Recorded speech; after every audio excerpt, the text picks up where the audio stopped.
We bring you the answers to all your questions. Be better than others. Enjoy the benefits of knowledge. Accept the answers from us.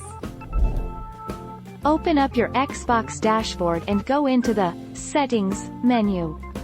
From here, you're going to want to select Display and Sound, and then find the Volume option. This will open up several settings which allow you to channel game audio through your headset, speakers or both. Our mission is to provide accurate answers. We think without knowledge, it is impossible to live a balanced life. Be competent, be skillful. Thank you for watching. Don't forget to subscribe and hit the bell notification.